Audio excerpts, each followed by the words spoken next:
music. You are locked into Six Towns Radio. Hello, and welcome to the Comedy Compass. You're listening to Six Towns Radio. I'm Adam Partington. And I'm Danny Davis. And we together are the Comedy Dream Team, or so we like to think. This show is actually pre-recorded. By the time you listen to this, your week will be halfway through. You'll be looking forward to Thursday. Danny may have passed away by this point. I am feeling a bit peaky while I'm talking to you now. Peaky. That would. But if you say you're feeling a little bit peaky, I would assume that you mean you're feeling like okay and quite good. No, peaky means like I might be. By the way, why did when you said we were going to pre-record this? Was it entirely necessary for me to be completely naked? That's a bit strange. A little bit, just a tiny little bit, but I don't mind, mate. You only make. I'm okay with it. You make me feel better about myself. Yeah. The only trouble is here in Studio 6, a lot of people can see us, and I'm just worried that as people go past, they'll be thinking, why is that young man chatting to that naked old man? Is there some grooming going on in there? I'm stroking his hair lovingly. Like a chimp, but we are insects. We are in Burslem though, so that might be the done thing around here. They might walk past and go, "Oh yeah, naked man." Yeah. Naked man with a younger man with a fine figure of a body. If I don't say so myself. Yeah, they won't be saying that. See, as I said, this is our pre-recorded show. I am going to Iceland tomorrow. I'm really excited. To get some frozen chicken. I already had that. I spoke to my dad today on the phone, and he did exactly the same thing. He said, "You're going to Iceland," and I was like, "You don't say it like that. It's Iceland." Are you saying my joke sucks? No, it doesn't. But it's on par. Joke. It's on par with my dad. Your dad's a visionary like me. No, it's not a dad joke. It's a visionary's joke. And you're going to mention something about Kerry Katona? That's the next bit of this. No, you leave Kerry Katona alone. She's a beautiful woman. She might be, but she used to do the Iceland adverts, didn't she? So who doesn't now? Because they got rid of her when she sort of went off the rails. Yeah, she's been off the rails a few times. That's not slander. She hasn't. She's back on them now. She is a fantastic woman. I'm sorry, Kerry, if you're listening. I know she's a big listener to the Comedy Compass. Well, she's been following us both for a number of years. She's very interested in our, blossoming careers. And your brilliant physique. Well, in fact, there she goes past the window now, tapping on the window. Let me in! Let me in! Comed, let me in! That was my best Liverpool accent, by the way. Comed. Kerry Katona. Oh yeah, she is massively. Comed, not Comed. Come on from Cornwall. That's so rude. We've only just managed to write enjoy. No, I'm not going to say that. Yeah, no. Slag off the Cornish. No, let's be up here in their tractors to get there. Waving their fists. Yeah. We're going to come and beat you up, Danny. It's going to take us 8.5 days to get to you, but you're in big trouble when we get there. What we say? Oh yeah. So I think Kim Marsh does them now, doesn't she? Does she? She's a fine young lady. A very lovely, very attractive lady. She is lovely. I got a lot of time for Kim Marsh, but maybe they should bring Kerry Katona back and do them with both. Yeah, Kim Kerry. Kim Kerry on. There you go. They're like the dream team. They're like the thing is though. I think Kerry Katona. She's just had another child, hasn't she? I don't know. Yeah, she's been in the news. She had another child, but Kim Marsh was in the paper because she's fallen in love with her trainer. There was a big thing in the paper the other day about all these celebrities that have fallen in love with their trainers. Kelly Brook, Kim Marsh, and various people falling in love with their trainers. I just worry, because I go to the gym, I'm just worried that Carl, he's got... Am I going to fall in love with Carl? Was he going to fall in... In fact, I had an email from my gym saying, Danny, you've not been in for a while. Maybe that's his way of Do they email you to say that? Yeah. Wow. So you don't... I mean, you're already battling with the conscience of not going to the gym when you don't. It's hard enough. I mean, I go in the mornings before work, just to drop that in there. I do more before 9 o'clock than most people do in their whole days, Danny Davis. Is there a before 9? There is a before 9. Well, as you work from home and have got your own business, it doesn't surprise me that you asked that question. But anyway, so the point I'm going to make is that you already feel guilty enough when you don't go to the gym. The last thing you need is an email from your gym telling you to go. I get an email. It says, "Don't lose focus." Don't lose focus. But I don't read half the emails. That's the problem. But I had an email that says, "We've noticed you not being to the gym for a while. Would you like to come down for a total body conditioning?" No. The fact that I'm not in the gym, I don't want to then be escorted round by Mr. Abs, showing me what I'm doing wrong. In case you fall in love with him. In case I fall in love with him, like Carl. Right, we're going to play some music now, and then we're going to have a little chat about a few other things, typical Comedy Compass style. We don't know any of the music that's actually going to be played because this is all pre-recorded, as I said. So hopefully this is a good one for you. Welcome back to Six Towns Radio. You're listening to the Comedy Compass with Adam Parsington and Danny Davis. We don't know what that last song was because the show is pre-recorded. I bet it was Ace. It was probably Ace. In fact, let's guess what the song was. Not let's guess the band and the title. Let's guess how the song went. So I think it started with a lovely saxophone type rhythm. Oh, you think it was Baker Street? Do do do do do do. That one. That's got the saxophone start, isn't it? Yeah. So I think it was C.J. Lewis, Sweets for My Sweet. Cool. Sorry, that's not your ear, is for it? my sweet sugar, for my honey. Oh, you're so 80s. You know, do you know what, mate? I thought of you today because I had my 80s classics on. I've got a CD and it's 80s dance classics. It's brilliant, mate. Oh, it's phenomenal. The time will come. You see, you'll be listening to 80s music long after I've died. By Wednesday, long after I'm dead. I really hope you don't die between now and Wednesday. Well, I'm not planning it. But No, if I do, I want you to lie in bed, listening to 80s music, in the arms of your woman. Think of me. Think of my rotting corpse as you enjoy your 80s music. Just saying, oh God, it's what he would have wanted. Don't, you're choking me, mate. You're choking me. So yeah, that song then that was just played. I hope it was fantastic. I hope you really enjoyed it. I hope it made your night. We've got a big gig this week, me and Danny. Obviously, I'm away until like Thursday. But then we've got a competition on Friday. Now, neither of us have never done a competition before, a comedy competition. Danny, what are your thoughts on how you think this will go? Initially, utter terror, the thought of competing against other people.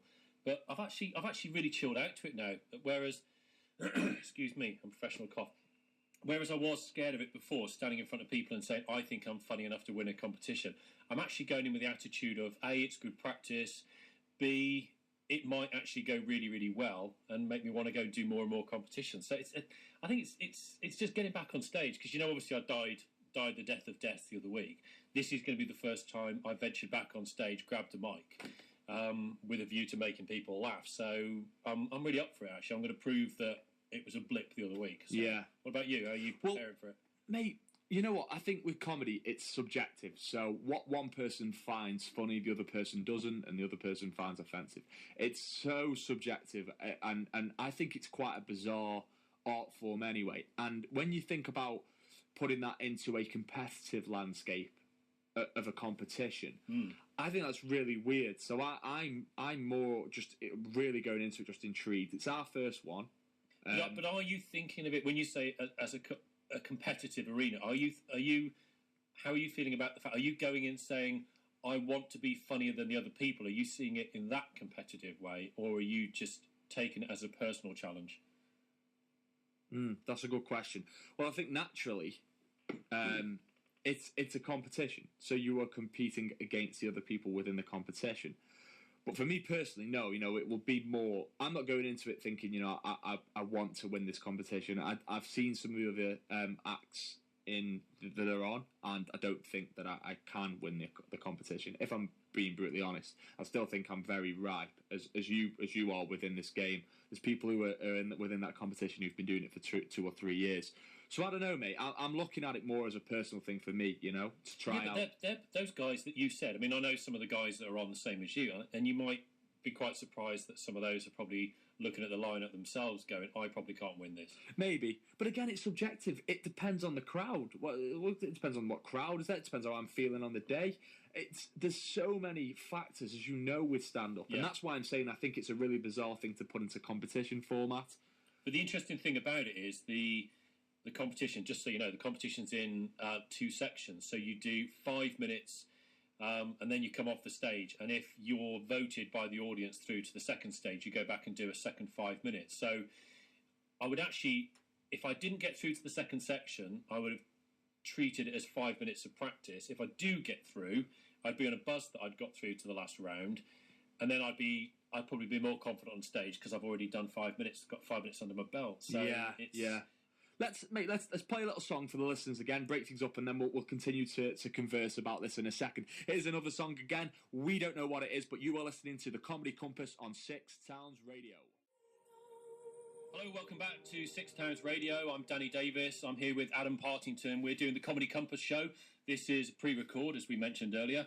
Hope you enjoyed that last song. Again, we've got no idea what it was, but I'm sure it was funky. Adam, we were talking before the break about this comedy competition that we've got coming up. We were saying about how it's split into the two sections, 2 5-minute sections. Obviously, we both know we've got a 10-minute routine we're both reasonably happy with, but what are your thoughts on the fact that you've now got to split your set? Well, that's the tough bit there again.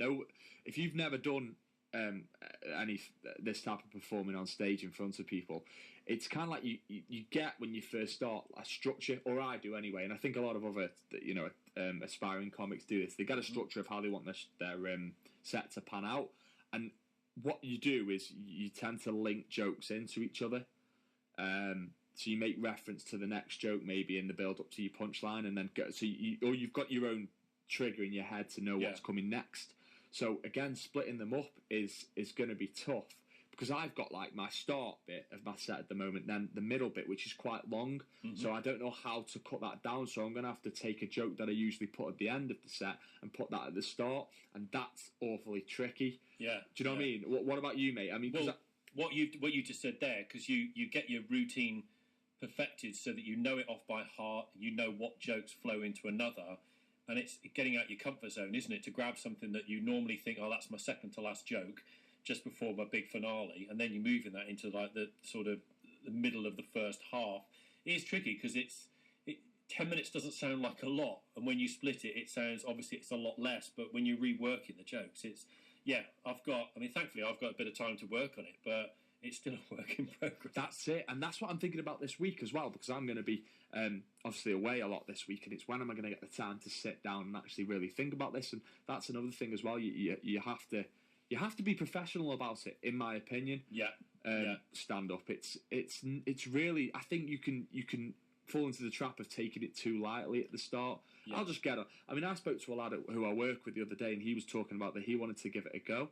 And I said, well, sit down and write some stuff. And he said, I can't write anything. I play music at the moment, but I play other people's songs. Yeah. He doesn't actually sit down and write anything. And I said, well, you're going to have to. You're going to have to come up with at least some form of structure to your set. And he just said, well, I'm quite funny anyway in conversation. I'll just go on stage and I'll just talk. And I was like, well, that you might drop on, mate, but I would be very surprised if you get lucky with that. So I think with comedy, from what I've learned so far, is you have to try and be professional with it, and that's a worry this week. How am I going to plan properly for this competition when I've got life going on? I think it's knowing that you can turn up and do it, which is what I did the other week, and I died. I could have turned up, just done it, and it gone really well, but I think I deserved to fail. I think you've got to treat the audience with respect. I know that sounds like really sucky-uppy, but at the end of the day, whether they pay to come to the event or not, you've got to give a performance as if your life depended on it. Chris Purchase, very, very funny guy. We'll get him on the show in the future. Yeah, gone onto his website, by the way. If you're interested in stand-up comedy or performing it, get onto Chris Purchase's website. Really I think it's just guy. chrispurchase.co.uk or .net or something. But I saw him the other night, and I've seen him a good 3 or 4 times. And obviously, I've seen the same set a few times. But each time he performs, it feels like I'm seeing it for the first time again. And that's what I want to perfect. I want to deliver each routine as if it's the first time, and I think that's the key, isn't it? It is, because you said to me at the start, Danny gave me some experience at the start of when I first started to do comedy, and he was like, right, stick with what you've got. It won't be funny to you anymore. Just stick with it. And it isn't after a while. Once you've said it a few times, it's not funny, but it's about delivering it on stage like it's your first time and like you believe it to be funny. So we're getting awfully serious here, Dan. I know. We haven't got a comic on the show this week because obviously this is pre-recorded. So we kind of thought, well, we've got to kind of address all the comedy questions ourselves. And I wonder how we're getting on. Well, you get two comedians for the price of one here. Or 1.5 if you take my recent form, anyway. But what we're going to do, I'll tell you what, we'll come back to the comedy discussion, mate. We're gonna play another one of our fantastic songs here. Again, no idea what it is, but fingers crossed it's a great one. Or it might be adverts. We just don't know. It's probably going to be adverts, then a bit of music, then adverts again, and then you might hear, you might get back. You might hear us again. Then who knows? You are going to hear us again, but you might. I don't know. Danny, I don't know what I'm saying. I know. I've got a great idea. Why don't we play some adverts and then we'll come back and we'll talk some more? Let's do that. We got there in the end. Six Towns Radio. Hello again. Whilst you were listening to that wonderful song or the adverts, whatever it was, obviously we don't know considering the show is pre-recorded. Danny was telling me about a really sad story from when he was on holiday this week. He's been to Wales and it involves a rabbit. Do you want to tell the listeners, Danny, what you've just told me? The fact that it's, I'm laughing, even though it is actually a terribly sad story. We took... Where we were in the Welsh countryside, it was incredible. It was so beautiful. And unsurprisingly, in Wales, there were sheep absolutely everywhere. We were going for walks and, the dogs and the kids were loving it. But as we were walking down this deserted road, I think it was the day before yesterday, my daughter pointed to a little baby bunny rabbit by the side of the road. It wasn't a complete baby. It was probably, I'd say, like about 6-7 months old. And it was struggling to walk. And my father-in-law said, I think it's been run over. But it couldn't have been run over because, there would have been, without being gross, there would have been a bit of a mess. Like bones sticking out and stuff. And a tyre mark on it, perhaps. Yeah. But he picked it up to examine it. And I didn't know rabbits scream. This rabbit screamed and squealed in utter terror. And I said, it's obviously injured. I said, just let me... put it out of its misery. I was going to do it away from the children. I wasn't going to say, come on, kids, gather round. It's neck-breaking time. We love neck-breaking time, Daddy. Daddy, do it again. But my father-in-law grabbed the rabbit and put it on the hedge and said, it'll go away, it'll probably be fine. But a few minutes later, when we came back down the road, the rabbit, this is the sad bit, the rabbit was dead in the road with both of its eyes missing. Oh, God. a bird had obviously thought, free rabbit, I'm having me some of that. It was just taking its eyes? Just taking its eyes. Left the rest of it. How rude. Just fancied him an eye supper, obviously. What about if the rabbit was still alive and for all you know he's gotten up and now he's blind? Oh, no, don't say that. And he's got a dodgy leg and he's blind. He actually said, I'm blind, but I'm going to get to the other side of the road. What's that sound? It sounds to me like a tractor. Take me now. Oh, that reminds me, mate, just quickly, before we play another song, I was... or go to some adverts, who knows? I remember when I was driving along once and a rabbit came out, it was at night. By the way, when you just said driving along, you did the pretend steering wheel with your hand. Yeah, and I'm doing it now. I was driving along and a rabbit came out and I was like, oh my God, and I was petrified, I didn't want to run it over, and I swerved and it ran into the line, and I was like, no, and I went over it and it, doo-dum, doo-dum, doo-dum, and I just went... Why, did it have a drum kit? His skull, and I just went, oh no, on my own in the car. It was horrific. This has got really deep. Yeah, let's play another song or do some more animal death stories after this break. Stay listening to Six Towns Radio. You're listening to the Comedy Compass with Adam Martin and Andy Davis. Six Towns Radio. Six Towns Radio. Welcome back to Comedy Compass on Six Towns Radio. I'm Danny Davis. I'm here with Adam Partington. When you say you're here with Adam Partington, it makes me sound like I'm never normally here. Well, when they're listening, we're not actually here anyway. So you are here with me, adjacent to me, stroking my hair still. You said this week, when we spoke earlier, this coming week, you're off to Iceland. Yeah. Obviously, I'm guessing you've never been to Iceland before. What are you expecting? Mate, I don't know. I'm intrigued by Iceland completely. I'm expecting a lot of ice. It's kind of land. It's on some land and ice. I'm expecting. But mate, I think you're going to be all right then. But I was always wondering, like, what part did humans arrive on Iceland and be like, do you know, this is a really good place to build my house. This ice cube, I'll build my house on this ice cube. It's never really light. This is a great place to start. I think you're going to get there and everyone's going to say, we've heard you're expecting lots of ice, and where you go there's going to be no ice, and they're going to go, I bet you expected there'd be loads of ice, and it's like lush countryside. Well, that's it. I was thinking, I said to my missus, I think I need to get like a really big coat, and she was like, it's about 6-7 degrees now, so I don't even think it's that icy. I know nothing about Iceland. All I know is that one of the world's competitors on World's Strongest Man was from Iceland once, but that was probably before your time. And that's about it. That's all I know. It's going to be quite interesting for you. You're going to arrive there and you're just going to be like, so everyone, show me, where's all this ice? And they're like, no, I'm not going to do the voice. They're going to say, we're a beautiful country. Enjoy our fantastic heritage. You're going to be really disappointed. I do know that beer is about £10 a pint, so I won't be drinking at all. £10 a pint? Yes, about £10 a pint. That's like London prices. It is. It's Iceland prices, Danny. You know, that's what you get when you live in an ice cube. Just expensive beer. That makes no sense. Let's play some more music. Hello, and welcome back to Six Towns Radio.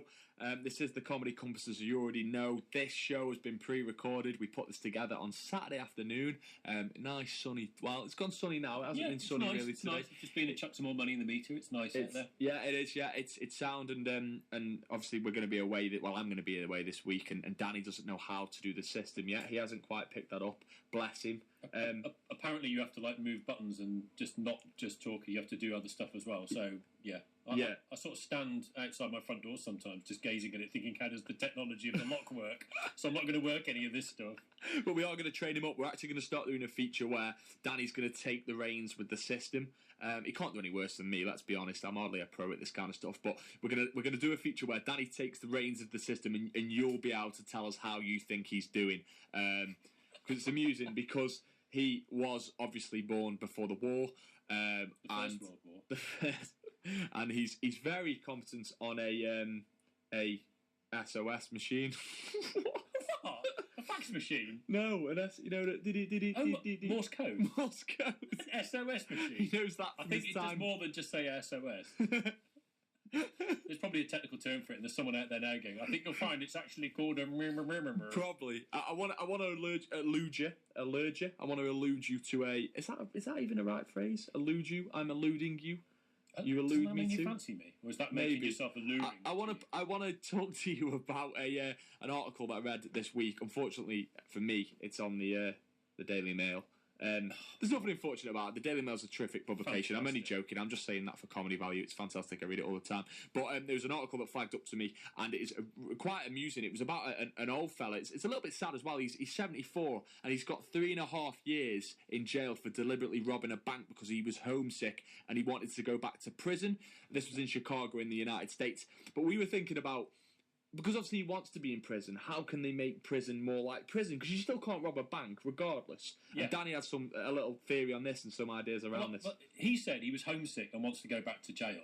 So I said, why don't they make jail like his home? Because obviously the jail where he is isn't deterring him from crime enough. So actually make his jail like everyone else's home. So when he gets back to his cell, he's got to do the hoovering. You can have nagging kids. His wife's going in saying, we're running a bit short of money this month. And then drags him around B&Q and makes him look at doorbells and plants and pink blooming wallpaper. That's what they should do to him. Mate, talking of B&Q, just while we're on this note, moving away from this story for a second, in fact, we might not even go back to it. I just thought that was quite amusing how you came up with that theory of what they should do to him if he goes back to prison. Bless him. But women and my missus came back with a rug the other day. A rug, and she was like, this is great value, I've brought this rug. And I was like, oh, that's great, that's a rug, isn't it? How much do you pay for that, sweetheart? £40. 40 quid. I wanted the thing to be able to fly for 40 quid, mate. 40 quid. Unbelievable. Listen, we're going to play one last song, and then we're going to come back and say our goodbyes. So yeah, whatever this song is, I really hope you enjoy it. This is a great song. It's a great one, yeah, especially the start and the end and the middle. Welcome back to the Comedy Compass for the last time tonight. That's really sad. I've had loads of fun doing this. Yeah, it's been nice. It's been loads of fun. We always enjoy doing this. It's terrific. It's so much fun being on Six Towns Radio. It's a great little radio station here as well.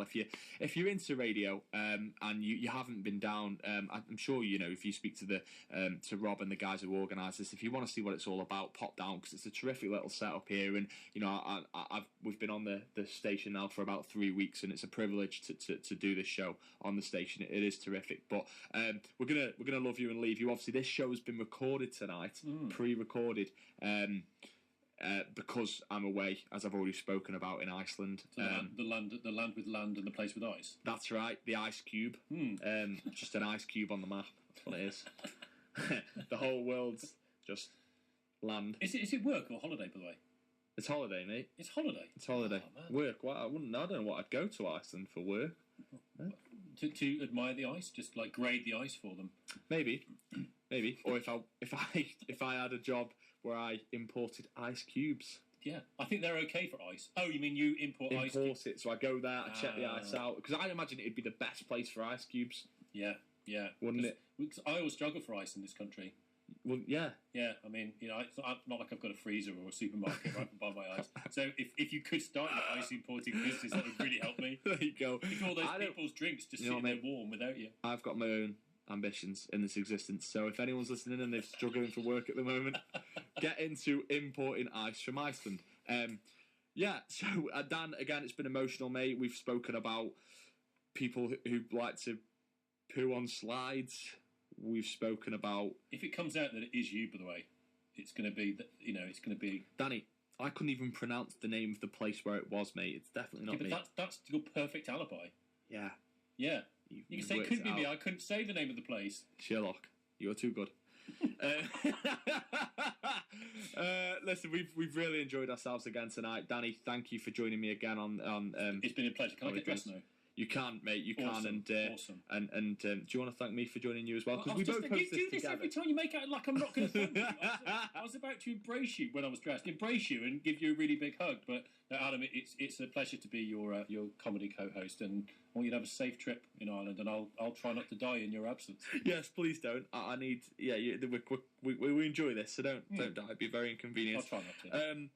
So you've been listening to the Comedy Compass on Six Towns Radio. You can find us on Facebook at the Comedy Compass, and you can find us on Twitter at the Comedy Compass, and on YouTube as well. If you if you're listening to this and you miss a show, we've got our own YouTube channel now. We'll be putting the best bits of our shows up to there. Again, that's the Comedy Compass on YouTube. So I'm Adam Parsington. He's Danny Davis. Thanks for listening. Much love. Take care now. We love music. You are locked into Six Towns Radio.